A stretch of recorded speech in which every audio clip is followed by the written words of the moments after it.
Morning. নমস্কার, আমি Mampi, homemaker মাম্পির আরও একটি নতুন ব্লগে আপনাদের সবাইকে স্বাগত জানাই। আশা রাখছি আপনারা সবাই খুব ভালো আছেন, আমরাও বেশ ভালো আছি। তো আবারও চলে এসেছি নতুন একটা ভিডিও নিয়ে। আশা করছি ভিডিওটি আপনাদের খুব ভালো লাগবে। আজ হচ্ছে রবিবার আর এখন বাজে সকাল 8:30। তো এখন থেকেই আপনাদেরকে সঙ্গে নিয়ে ভিডিওটি শুরু করলাম। ঘুম থেকে উঠে ফ্রেশ হয়ে চেঞ্জ করে সোজা চলে এসেছি কিচেনে। চা করব, তবে চা আর মিল্ক পাউডারটা শেষ হয়ে গেছে, তো সেই কারণে ভেতর থেকে একটা নতুন চায়ের প্যাকেট আর দুধের প্যাকেট বের করে নিয়ে এসেছি। তো এগুলো ঢেলে তারপরে চা করব। বাবু এখনও ঘুম থেকে ওঠেনি।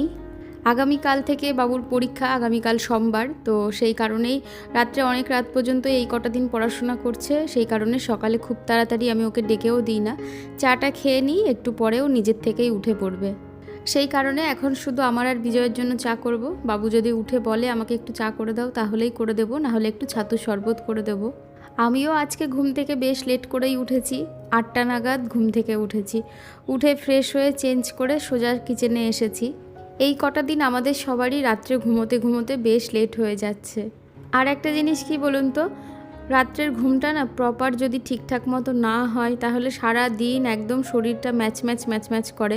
বিশেষ করে সকালবেলার দিকটা তো বেশিই করে, আর সকালের দিকটাতে দেখবেন কাজের চাপটাও বেশি থাকে।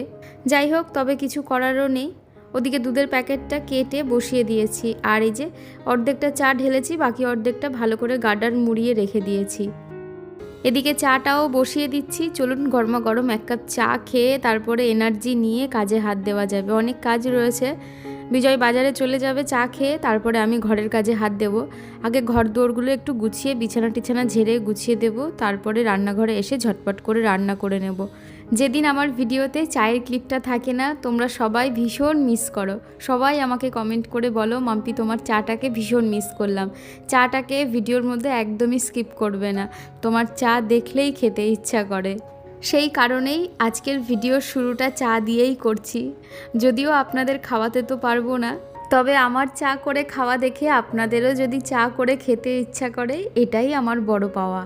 এদিকে ঘন গাঢ় করে সুন্দর করে 2 কাপ চা করে নিয়েছি। চলুন বসে একটু জিরিয়ে খেয়ে নিই, তারপরে বাকি কাজে হাত দেওয়া যাবে। ওদিকে বাবু ঘুম থেকে উঠে পড়ার পরে ঘরদোর একদম বিছানা টিছানা গুছিয়ে দিয়ে এসেছি, তারপরে সোজা চলে এসেছি রান্নাঘরে। প্রথমেই আগে ভাতটা বসিয়ে দিয়েছি, তারপরে এই যে বিজয় বাজার থেকে চলে এসেছে। তো চলুন বাজার টাজারগুলো সব ঢেলে গুছিয়ে নিই, তারপরে আসছি। এদিকে আজকে বিজয় বাজার থেকে মাটন নিয়ে এসেছে। মাটনটাকে খুব ভালো করে ধুয়ে নিয়েছি, তার পাশাপাশি মশলা টশলা করে সমস্ত কিছু গুছিয়ে নিয়েছি। আর এদিকে বাজার টাজার গুছিয়ে মশলা টশলা রেডি করতে করতে আমার ভাতটাও হয়ে গেছে, ভাতটা নামিয়ে নিয়েছি। আর আজকে মাটনটা করব মায়ের মতো করে। মাটনের মধ্যে আমি লবণ, হলুদ, তেল, তার সঙ্গে পেঁয়াজ কুচি, টমেটো কুচি, আর যে বেসিক মশলাটা হয় ধনে, জিরে, আদা, রসুন, লঙ্কা সমস্ত কিছু দিয়ে খুব ভালো একটা পেস্ট করে নিয়েছিলাম। তারপরে এই যে মাংসের সঙ্গে ভালো করে মিশিয়ে নিতে হবে, খুব সুন্দর করে ম্যারিনেট করে নেব। ছোটোবেলাতে মাটন রান্না করলে মাকে দেখেছি আগে তো শিলনোড়ায় সব মশলাগুলো ভালো করে পেস্ট বানানো হতো, আর শিলে পিষে যদি মশলা তৈরি করা হয় আর সেই মশলা দিয়ে রান্না করলে তার টেস্ট খুবই ভালো হয়। যদিও আমি সব গোটা মশলা দিয়েই রান্না করি, তবে মিক্সিতে পেস্ট করি। তবে মাকে দেখতাম এই মাখানোর সময় হাত দিয়ে সুন্দর করে মাখাতো, তবে আমি খুন্তি দিয়েই মাখিয়েছি, যেহেতু লঙ্কার পেস্ট রয়েছে হাত জ্বলে যাবে। যাই হোক, ওদিকে কড়াইটা ধরে আমি একেবারে গ্যাসের ওপর বসিয়ে দিয়েছি, দিয়ে ঢাকা দিয়ে রেখেছি। ওদিকে মাংসটা ফুটুক, আর এদিকে এই যে সকালে সবার জন্য পাতিলেবু আর আখের গুড় দিয়ে একটু ঘন করে ছাতু শরবত করব, সবাই খাবো। আমার গত ভিডিওতে ইউনিটেক চ্যানেল থেকে রিঙ্কু দিদিভাই কমেন্ট করেছে, মাম্পি তুমি আমাকে বলো তো এই পুরনো জামা কাপড়গুলো কী করি? এখন এমন কাউকে পাওয়া যায় না যার দরকার আছে, আবার কোনো অর্গানাইজেশনকে দিতে গেলে তারা আবার টাকা চায়। বাসনওয়ালারাও তো নতুন পোশাক চায়, আর অনেক বাসনও খুব ঘর নোংরা করে বলে আমার মনে হয় একটা ভালো বুদ্ধি দাও তো, এগুলোর কি করি, বড্ড বার্ডেন লাগছে। এগুলোকে তুমি খুব সুন্দর বুদ্ধি করে সব গুছিয়ে সুন্দর করে ঘরবাড়ি রাখো, তাই ভাবলাম তোমার কাছ থেকে পরামর্শটা নিই। যাক, ভালো থাকো। বাবুকে আমার অনেক অনেক স্নেহাশীর্বাদ। বিজয় বাবুকেও নমস্কার জানিও। খুব ভালো থেকো, সুস্থ থাকো। আর আমাকে কমেন্ট সেকশনেও লিখে জানালেও হবে। অনেক ভালো থেকো, সুস্থ থেকো। থ্যাংক ইউ সো মাচ দিদিভাই। তুমিও খুব খুব ভালো থেকো পরিবারের সকলকে নিয়ে, আর আমাদের সবার তরফ থেকে অনেক অনেক ভালোবাসা নিয়েও খুব ভালো থেকো। যদিও আমি এই সেম কমেন্ট কয়েকটা ভিডিওতেই পাচ্ছি, অনেকেই আমাকে বলেছো যে পুরনো জামাকাপড়গুলো কি করব, কিভাবে গোছাবো, কোথায় রাখবো, কি করব। তাই ভাবলাম দিদিভাই আমি কমেন্টে না রিপ্লাই দিয়ে আমি ভিডিওর মধ্যে বলি, তাহলে হয়তো অনেকেরই উপকারে লাগতে পারে। জানি না কতটুকু ঠিক বলবো, তবে আমি যে নিয়মটা ফলো করি বা যেভাবে আমি ক্লাটার ফ্রি রাখি আমার বাড়িঘরকে, সেটাই তোমাদের সঙ্গে শেয়ার করি। বর্তমান সময়ে আমরা প্রয়োজনের থেকেও খুশির দিকে বেশি ছুটি, যে কারণে আদৌ কোনটা প্রয়োজন আর কোনটা আমাদের খুশি দেবে সেটার মধ্যেই গুলিয়ে ফেলি। সেই কারণেই এখন আমাদের কাছে প্রয়োজনের চেয়েও জিনিস বেশি, তা সত্ত্বেও আমাদের মেন্টালি স্যাটিসফ্যাকশন আসে না।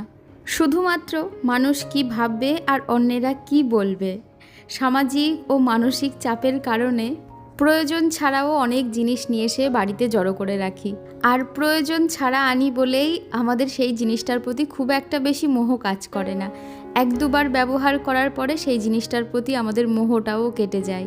আর এটা শুধু পোশাকের ক্ষেত্রে না, এটা কিন্তু সব ক্ষেত্রেই দেখা যায়। আমরা অন্যের দেখা দেখিতে বা সবাই কি ভাববে আমাকেও দেখাতে হবে বা অন্যকে ইমপ্রেস করার জন্য এমন অনেক অপ্রয়োজনীয় জিনিস আমরা পারচেস করে থাকি, আর সেইগুলো একটা সময়ের পরে যেয়ে আমাদের ওপর বোঝা সৃষ্টি করে। পুরনো দিনে আমাদের দিদিমা ঠাকুমারা হাতে গোনা কয়েকটা শাড়ি নিয়েই কত সুন্দর সারা জীবন কাটিয়ে দিয়েছে, কোনো রকম আক্ষেপ ছাড়া, কোনো রকম কমপ্লেন ছাড়া। আর এখন আমাদের এত কিছু থাকা সত্ত্বেও আমাদের মনে হয় আমাদের কিছুই নেই। যাই হোক, এই বিষয়ে না হয় অন্য কোনো দিন বলা যাবে। মেন বিষয়ে আসি। প্রত্যেক বছরে আমি আমার আলমারিটা ডিক্লাটার করে থাকি, সেটা শীতের শুরুতে কিংবা শীতের শেষে। যখন আমি আলমারিতে সমস্ত শীতের পোশাকগুলো পুনরায় আবার গুছিয়ে রাখি বা যখন বের করি, সেই ক্ষেত্রেই দেখি কোনগুলো ছোট হয়ে গেছে। তো সেই হিসেব করেই আমি বেশিরভাগ জিনিসগুলো ওই শীতের পোশাকের সঙ্গে সঙ্গে ডেলি ওয়্যারের যে জামা কাপড়গুলো থাকে বা যেগুলো তোলা জামা কাপড় সচরাচর আমরা পরিই না, সেগুলোকে আলাদা করে যারা দুস্থ অসহায় মানুষরা আছেন তাদেরকে দিয়ে দিই। আমাদের যে আগের কাজের দিদি ছিল বা এখন যে আছেন, তো তারাই আমাকে বলে যে মাম্পি তোমার থাকলে দিও, তো তাদেরকেও অনেক দিয়েছি। তার পাশাপাশি আমাদের কৃষ্ণনগরে এক দাদা আছেন যারা দুস্থ অসহায় মানুষদের পাশে থাকেন সব সময়ের জন্য, তো তাকেও আমরা অনেক কবার দিয়েছি। তবে দিদি তুমি যে বললে যে অর্গানাইজেশনকে দিতে গেলে তারা টাকা চায়, সত্যি বলতে আমার এই বিষয়টা খুব একটা জানা নেই। তবে লোকাল যে গ্রুপগুলো থাকে ফেসবুকের, সেখানে যেয়ে খোঁজ করতে পারো, হয়তো আশা করি এরকম কোনো না কোনো সংস্থা পেয়ে যাবে যেখানে দুস্থ অসহায় মানুষদের পোশাক বিলি করা হয়। তার পাশাপাশি ভারতে এমন অনেকেই সংস্থা রয়েছে যারা ফোনের মাধ্যমে আপনাদের বাড়ির সামনে থেকে সমস্ত পোশাক নিয়ে যাবে। যেমন তার মধ্যে কয়েকটা বলি, শেয়ার অ্যাট ডোর স্টেপ, তারপরে গুঞ্জ, তারপরে জরুরি হ্যাঁ। শেয়ার অ্যাট ডোর স্টেপ যে ওয়েবসাইটটা রয়েছে, ওখানে যেয়ে আপনার শহর আর আপনি কি জিনিস তাদেরকে দেবেন, ওখানে খেলনা, পোশাক, বই সব কিছুই দানে দেওয়া যায়। ওয়েবসাইটে যে নিজের শহর, তার পাশাপাশি কি জিনিসটা দানে দেবেন সেই শ্রেণীটা বাছাই করে সময় নির্ধারিত করে তারা আপনার বাড়ির সামনে থেকে এসে নিয়ে যাবে। এই বিষয়ে আরও জানতে চাইলে একটু গুগল করে নেবেন, আশা করছি ভালো আরও ইনফরমেশান পেয়ে যাবেন। যাই হোক, কথা বলতে বলতে ওদিকে রান্না সমস্ত কাজ হয়ে গেছে, দুপুরে খেতেও বসে পড়েছি। আজকের সিম্পল মেনু রবিবারের মাটন আর তার সঙ্গে ভাত, তার সঙ্গে একটু বেশি করে স্যালাড নিয়েছিলাম। যাই হোক, ভিডিওটা আর বড় করব না। আর আজকের ভিডিওটা আপনাদের কেমন লাগলো অবশ্যই কমেন্ট করে জানাবেন, ভালো লাগলে একটি লাইক করবেন। আবারও দেখাবে নতুন একটা ভিডিও নিয়ে, ততক্ষণ সুস্থ থাকবেন, ভালো থাকবেন, টাটা।